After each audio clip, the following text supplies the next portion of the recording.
Je n'ai jamais connu mon père. Quand j'étais tout petite, il est reparti vers son pays d'origine, le Liban. J'ai beaucoup essayé de le convaincre de revenir en Belgique, mais malheureusement, cela n'est jamais arrivé. Je l'appelais souvent sur la ligne fixe et je me rappelle que ça coûtait hyper cher. Mais bon, c'était mon père, je voulais lui parler, comme toujours. Je lui demandais de revenir en Belgique.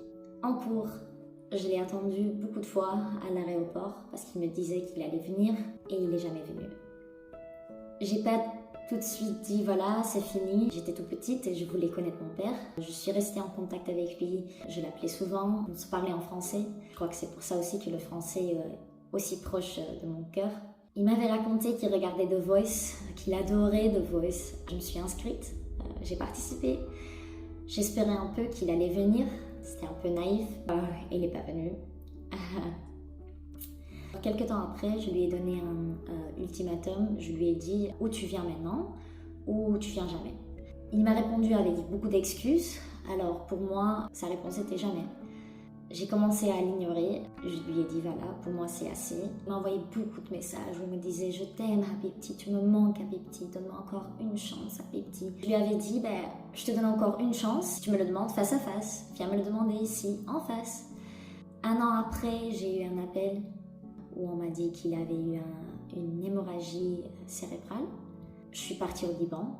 J'ai même pas pensé, je suis partie au Liban. C'est là que je l'ai rencontré pour la première fois.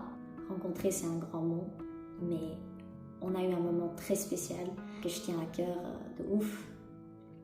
Et il est décédé.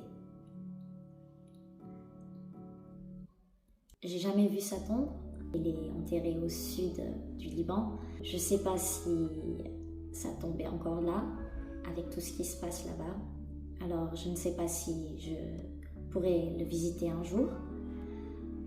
Et je reste avec beaucoup de questions, beaucoup d'espoir aussi.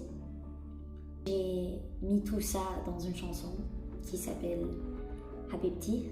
J'ai vraiment hâte de la partager avec vous.